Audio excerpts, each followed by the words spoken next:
Hai Baraya, selamat datang di Kanal On Air Purwakarta bersama saya, Januar Aditya.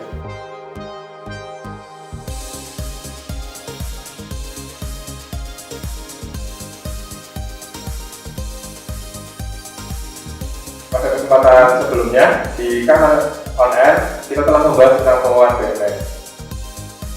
Di dalam pengelolaan BUMN, kita tahu adanya kegiatan penilaian. Nah, perkenalkan, saya Januar Aditya.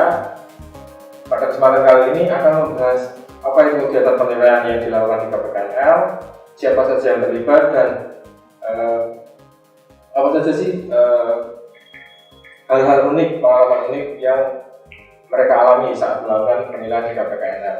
Tentunya saya tidak sendiri, saya akan ditemani oleh praktisi yang sudah berkecimpung di dunia penilaian, yaitu rekan saya. Kita panggilkan beliau, Bro Wawan. Selamat pagi, Bro. Pagi, Bro. Apa kabar? Baik, baik. Ya gitu. Jadi gini, tadi sudah saya di Kanal On Air ini yang disusun KPKNL Purwakarta. Tiap minggu kita akan membahas tema tentang kegiatan di KPKNL. Nah, sekarang kita akan membahas tentang penilaian. Saya panggil Mas Wawan ke sini, tentunya yang sudah ahli, akan sangat memperkaya isi dari diskusi kali ini. Kita mengalir saja diskusi santai. Nah, tentunya teman-teman Baraya mungkin banyak yang atau sebagian besar belum tahu apa sih penilaian yang saya maksud di KPKNL itu. Nah, menurut Mas Wawan yang sudah dilakukan di KPKNL ini kan kira-kira sudah di berapa tahun di bidang penilaian? Udah sekitar 8 tahun, Mas Ojan. 8 tahun. KPKNL Purwakarta sendiri sudah berapa tahun? Ya 8 tahun. 8 tahun. Iya, sejak di Purwakarta saya kebetulan. Alhamdulillah, masih. Iya. Masih lanjut terus.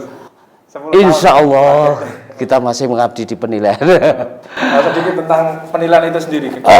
Kegiatan apa sih itu sebenarnya, Mas Wawan? Biar teman-teman tahu, teman-teman Baraya. Jadi penilaian itu kegiatan tim ya. Kalau sekarang sih aturannya kan bisa karena udah ada jabatan fungsional ya, jadi bisa seorang penilai memberikan pendapatnya tentang nilai intrinsik yang ada pada benda, baik benda itu berwujud maupun tak berwujud, berdasarkan fakta-fakta yang ada, Mas. Gitu loh. Ya, dengan asumsi-asumsi khusus ya, gitulah ya. Jadi begitu teman-teman Baraya, penilaian memberikan opini terhadap barangnya itu biasanya kalau kita berarti aset bisa BUMN, barang milik negara, atau barang milik daerah. Atau jadi barang yang kebetulan di KPKNL Purwakarta, Mas Ojan. Jadi ya di KPKNL Purwakarta ini kebetulan kita membawai 3 buah kabupaten ya. Kebetulan Purwasuka kalau istilahnya di sini itu apa? Disingkat-singkat ya. Ya, Purwasuka. Jadi Purwakarta sendiri, Subang maupun Kerawang. Dan untuk barang-barang yang sering dilakukan ya seperti halnya kantor-kantor lain, Mas Ojan, karena kebetulan di sini kan Karawang daerah kita ini sebenarnya daerah pertengahan antara Bandung ke Jakarta. Jadi hampir mirip juga. Jadi di sini ada barang-barang berupa BUMN, barang-barang rampasan, serta ada berapa kali BMD. Mungkin juga pernah dilakukan di sini itu penilaian tentang sumber daya alam. Ya. Sumber daya alam. Nah, untuk penilaian sendiri kan tentunya kan dia satu kegiatan yang berkesinambungan. Bisa nggak dijelaskan proses awalnya, terus kegiatan penilaian sendiri sampai hasilnya itu apa sih kegiatan penilaian? Ya, ini buat apa ya? Satker-satker. Ya, kalau di istilahnya kalau kita kan biasanya kan sama BUMN ya ke apa? Sebagian besar, Mas Ojan. Jadi kayak satker-satker itu, jadi untuk prosesnya dari mulai pengajuan untuk barang BUMN itu ke pengelola, Mas. Ke pengelola dulu. Seksi pengelolaan KNL yang kemarin ada Mas Haryo. Iya, itu ke seksi PKN dulu untuk apa? Permohonan apa? Yang memohonkan dari seksi PKN. Oh ya, seksi PKN ya. Ya. Jadi yang setelah di PKN, yaitu permohonan dari pihak Satker, kemudian disampaikanlah ke seksi penilaian. Seksi penilaian ya Diterima, terus kita lanjutkan verifikasi, Mas. Verifikasi penelitian. Iya, dokumen lengkap apa enggak? Lengkap. Terus ya syarat-syarat yang lain yang diperlukan untuk dalam melakukan penilaian ya. Siap, ya. Itu udah lengkap. Kalau memang belum lengkap ya kita balikan lagi ke seksi PKN mungkin diteruskan ke Satker kembali. Tanyakan kekurangannya, dimintakan Iya, kekurangannya. seperti itu. Seperti itu. Terus setelah itu verifikasi selesai, terus kemudian tentunya pelaksanaan penilaian. Pelaksanaan penilaian. Nah, hasil dari penilaian itu apa sih? Outputnya apa sih? Apa laporan atau Outputnya dari kita, hasil penilaian adalah untuk seperti taksiran ya, tapi taksiran ya. Kalau kita istilahnya tuh naksir ya. Kalau dulu tuh ada, kalau di instansi pegadaian ada penaksir ya dulu ya. Seperti naksir sebuah benda. Benda yang tadi kategorinya 2 tadi. Jadi memberi semacam pendapat ya. Pendapat itu di dalamnya itu mempunyai nilai intrinsik atau value ya sebenarnya ya. Itu kira-kira berapa sih? tergantung. Ya tergantung untuk apa tujuannya apa. Tujuannya Gitu. dulu dari permohonan. Ya itu harus jelas tujuannya. Dari awal ya. Ada tujuannya, nilai yang diminta apa, ada jelas nanti yang diverifikasi tadi. Iya. Nah, kemudian sebelum lanjut, kira-kira kenapa sih penilaian itu ada? Maksudnya dari menurut awal gitu, kegiatan penilaian ini itu manfaatnya dalam perekonomian atau untuk hal yang lebih besar cakupannya itu? Manfaatnya itu banyak Mas ya. Kita kalau bicara baik secara makro maupun mikro. Kalau mikro kan terhadap Satker ya. Kalau makro kita sendiri penilaian banyak sekali. Jadi ada penilaian untuk SPSN Pak, syariah, berjangka ya. Surat berharga syariah negeri. Ya itu. Terus penyertaan modal pemerintah. Baik penyertaan modal daerah juga. Nah, itu kan untuk skala nasionalnya ya. Kemudian untuk sebagai alur terakhir untuk perjalanan sebuah BUMN Mas. Jadi dari pengadaan ke BUMN sudah digunakan untuk biaya operasionalnya tinggi ya, kemungkinan untuk write off lah istilahnya, penghapusannya sampai penghapusannya itu diperlukan nilai terakhir untuk akhir sebelum kemudian dilakukan penghapusan dari catatan ya. Iya, untuk pemindah tanganannya. Ini masukannya untuk pemindah tanganannya. Iya, seperti itu Mas. Nah, sebenarnya ada nggak sih? Apakah semua pegawai di KPKNL Purwakarta atau siapa saja yang berhak atau bisa menilai? Gitu. Ada nggak kriteria tertentu? Kalau sekarang Mas ya, kalau untuk penilaian memang udah ada aturan tentang jabatan fungsional ya. Jadi kebetulan di Purwakarta ini udah ada Pak yang untuk jabat sebagai pejabat fungsional. Jadi mereka berhak untuk melakukan penilaian itu. Tapi kan dengan terbatasnya masih dalam proses transisi, kita tahu kan ada jabatan fungsional penilai masih.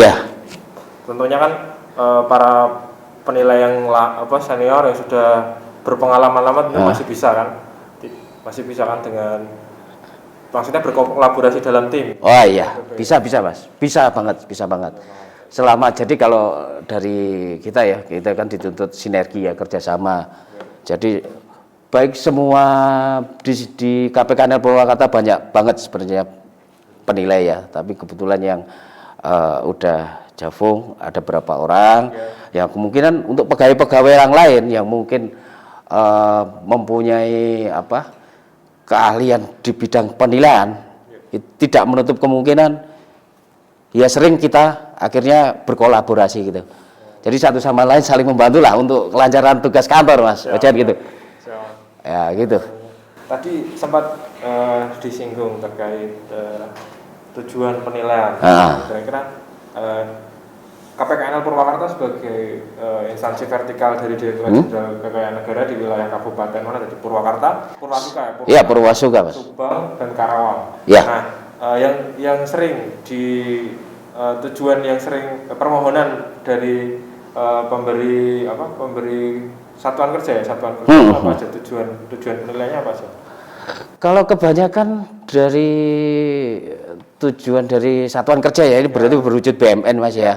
Kalau yang berwujud BMN itu ya kebanyakan rata-rata itu ya untuk pemindah tanganan serta pemanfaatan, Mas, yang sekarang ini. Jadi pemanfaatan BMN supaya istilahnya BMN itu punya nilai ekonomis lah gitu. Seperti itu, Mas. Tidak hanya BMN itu diam saja kalau kita manfaatkan. Ya. Bentuk pemanfaatan sendiri yang sering dilakukan penilaian apa? Sewa kah atau kebanyakan itu kalau di kita ya yang kita terima itu kebanyakan sewa, Mas. Iya.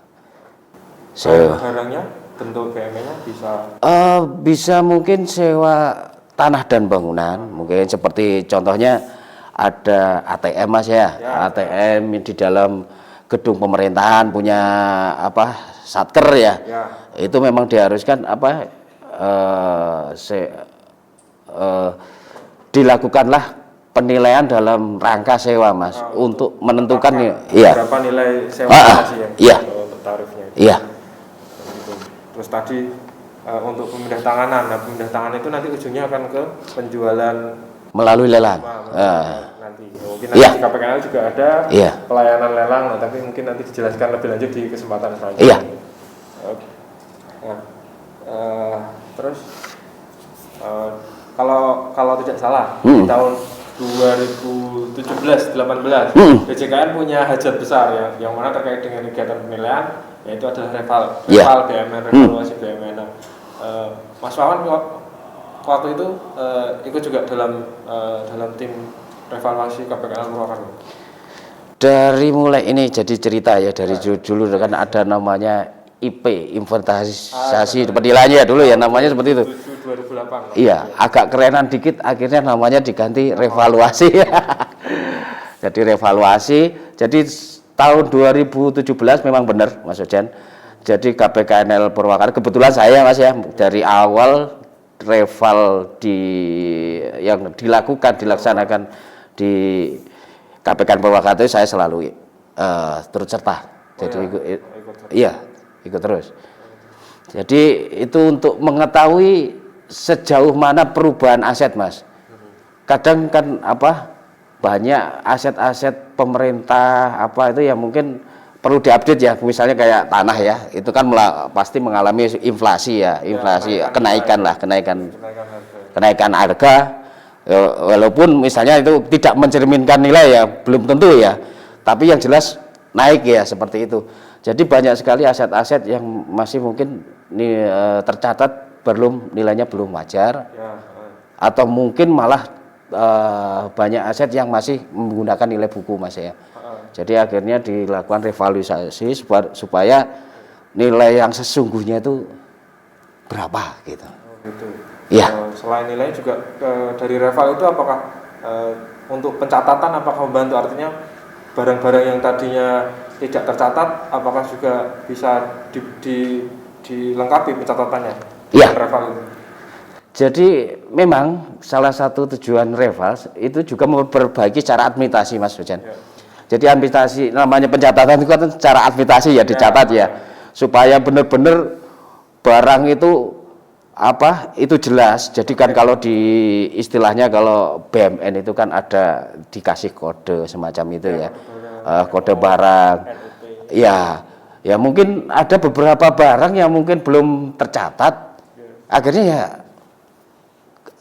mau nggak mau harus dicatat. Gitu. Kita perbaiki sekalian di waktu revaluasi itu ya. Iya. Sama satuan kerja. Iya. Jadi real di lapangan tuh misalnya ada barang ya, Mas ya.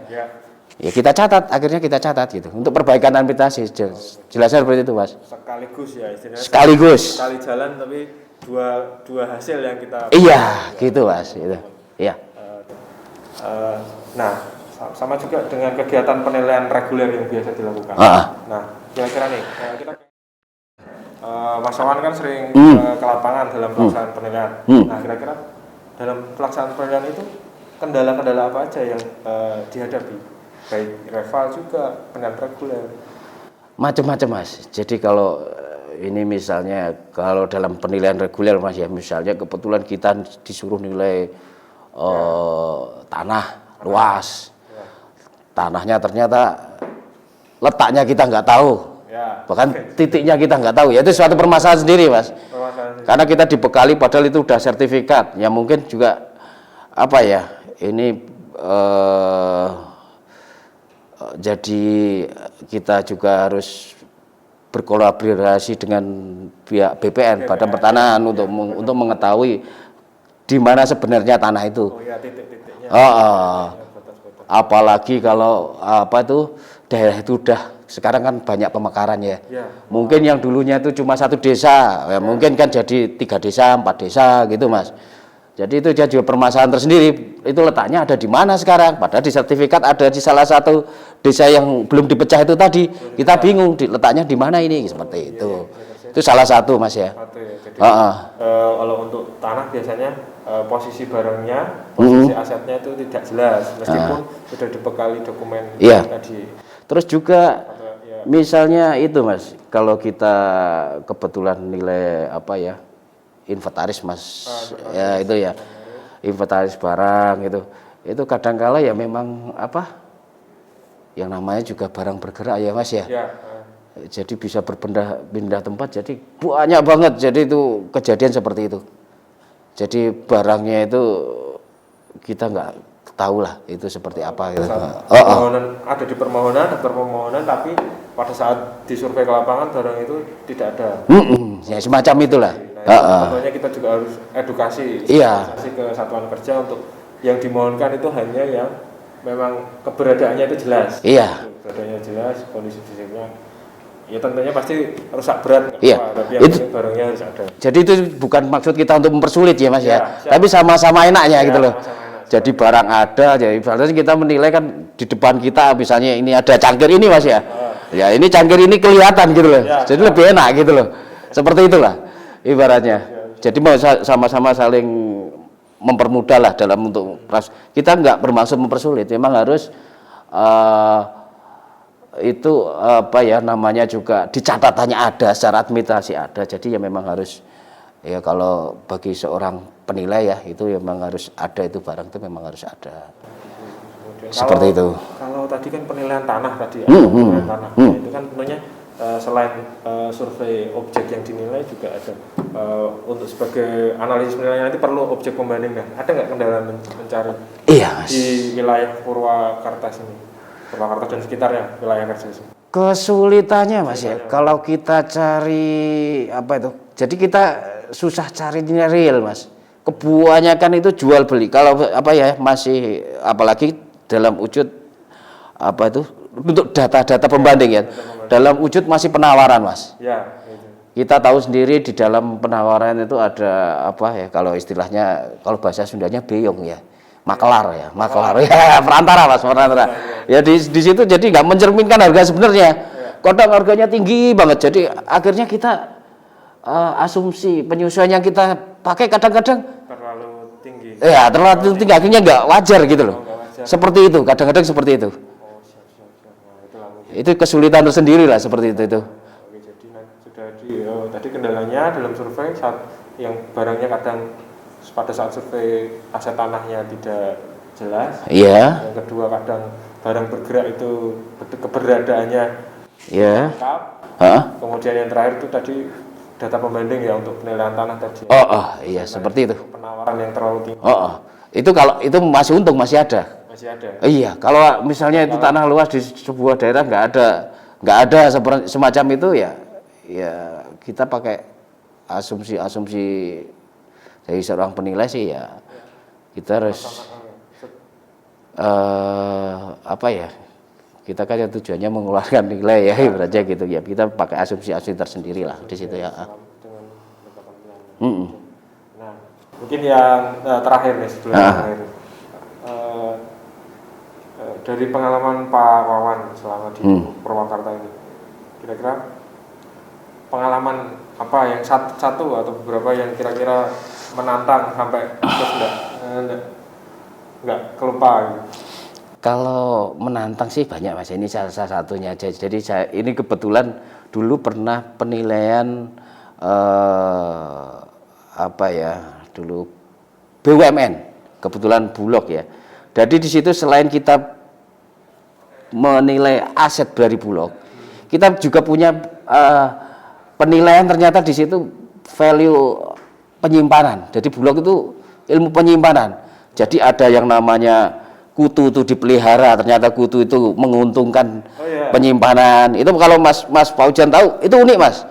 Jadi kenapa kalau di Bulog itu misalnya misalnya sebuah gudang gitu Mas ya, penyimpanan gudang itu nggak boleh penuh. Itu memang ketinggiannya harus diatur kelembapannya supaya kelembapannya itu sesuai pas. Kalau nggak gitu ntar cepat busuk atau ya itu prestasi value-nya di Bulog di situ katanya bilang. Jadi kalau dia semakin pandai menyimpan berarti kerusakannya semakin sedikit. Jadi memang itu memang disengaja seperti itu. Jadi nggak boleh yang namanya gudang itu ternyata kepenuhan. Terus apa itu kutu ya? Kalau orang bilang kutu, padahal kutu itu sebenarnya nunjukin bahwa beras itu sebenarnya organik ya. Selain organik ya, terus apa itu ada di situ kutu itu yang menguntungkan. Jadi memakan kotoran-kotoran beras, bukan berasnya. Kutu yang jahat yang memakan beras ya. Ada seperti itu. Baik, ada kutu yang jahat gitu ya. Iya. Jadi yang tahu orang Bulog. Iya, orang Bulog. Jadi kita nilai kan kita nilai kebetulan gudangnya. Ya. Nah, ya mungkin untuk lebih mendalam lagi sebenarnya nilainya itu lebih benar itu ya gimana ilmu penyimpanan itu. Jadi kelembapannya itu pintunya harus berapa, sebuah gudang itu harus dibuka terus semacam itu. Ternyata di dalamnya itu ada hal-hal semacam yang lucu gitu Mas. Jadi kutu kalau kita lihat kan kutu kalau misalnya masyarakat wah beras berkutu ini, wah, kan gitu ya. Tapi kadang-kala memang dari Bulog sendiri juga bilang kutu itu ada dua Mas. Nah, semacam itu. Ada yang menguntungkan. Enggak cuman apa istilahnya kita tuh ke lapangan untuk mempraktekkan kegiatan penilaian, tapi juga kita belajar. Iya belajar di situ. Jadi hiburan tersendiri. Iya, jadi kita dapat pengetahuan juga di situ tentang ilmu penyimpanan. Kalau jadi prestasi Bulog tuh gimana penyimpanannya semakin baik, jadi beras yang rusak, yang busuk itu semakin dikit Mas. Itu berarti prestasi, value bagi mereka itu loh. Tapi kebetulan waktu itu ya kita cuma nilai asetnya, jadi kita juga belajarlah di situ seperti apa itu Bulog. Ya, seperti itu Mas. Kalau yang lain nggak ada lagi? Kalau ya? Kawan kalau nggak salah pernah menilai aset itu ya, dari KPK gitu. Oh Jakarta ya bantuan Mas ya, iya. Ya itu unik juga Mas itu. Jadi kalau bantuan penilaian itu maksudnya permohonannya dari seperti apa atau alurnya seperti apa sedikit tentang bantuan. Kan kalau yang tadi kan langsung penilaian langsung permohonannya ke KPKN Purwakarta. Kalau penilaian ini? Jadi kalau itu kan bukan BMN Mas ya, ibaratnya itu dulu kalau nggak salah bantuan itu berupa aset untuk piutang negara dari utang piutang ya dulu itu kalau nggak salah ya dari PUPR. Jadi permintaannya ya dari pihak Satker langsung dalam hal ini KPKNL Jakarta 5 kalau nggak salah ya.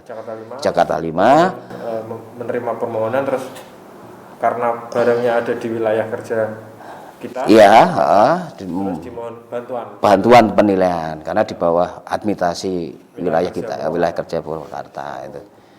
Ya itu ya cukup lumayan. Jenisnya barangnya apa tuh?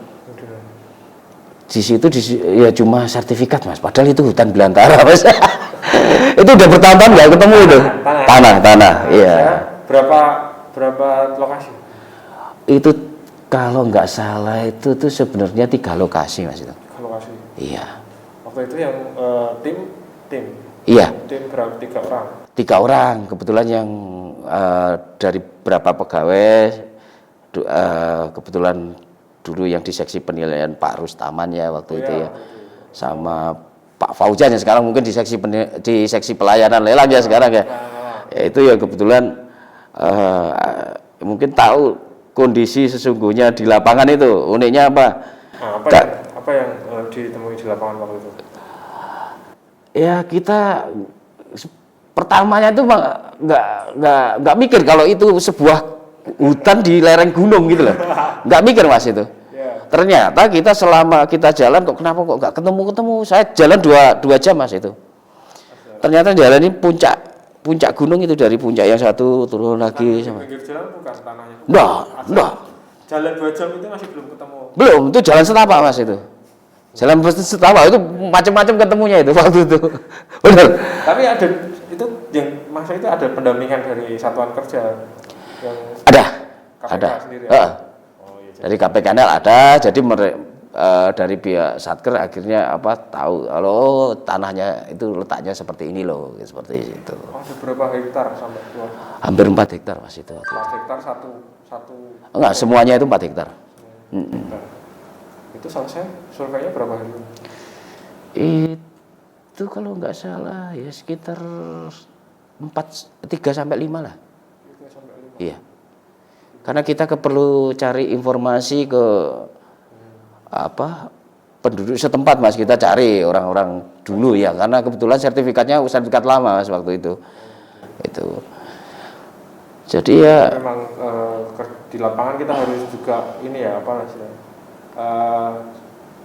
istilahnya komunikasi sama masyarakat setempat. Iya.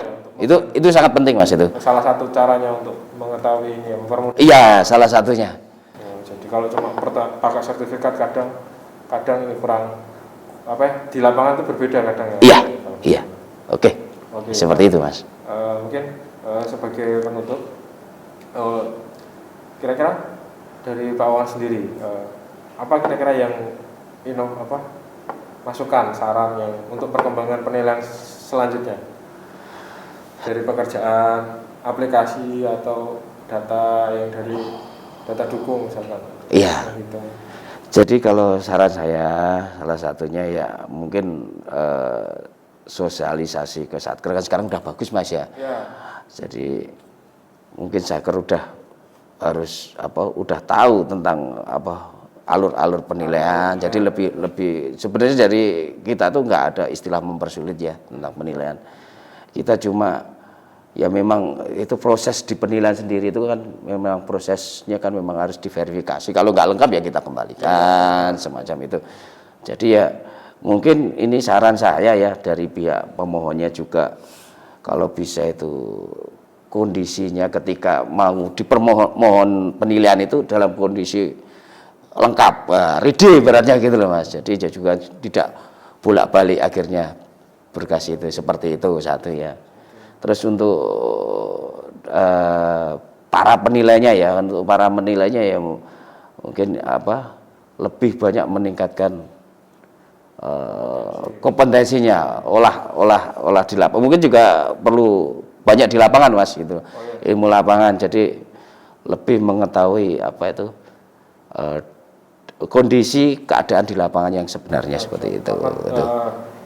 Di setiap tempat, kadang tiap lokasi, tiap wilayah kerja beda-beda, punya karakteristiknya beda-beda Mas. Masyarakat di situ juga pengaruh. Iya, seperti itu. Ya. Terima kasih Mas Wawan. Sama-sama. Mungkin itu saja dari kami pembahasan terkait diskusi ya. Iya, ini diskusi Mas. Ini kita sharing lah satu sama lain ya.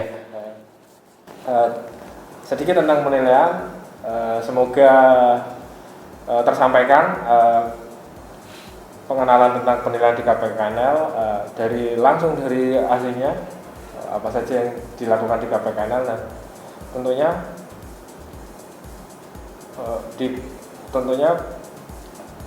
untuk materi yang selanjutnya mungkin kita akan bahas secara lebih lanjut di kesempatan yang lain. Oke, selamat siang teman-teman Baraya. Terima kasih Pak Wawan. Sama-sama Mas. Dan kita sapa dulu. Salam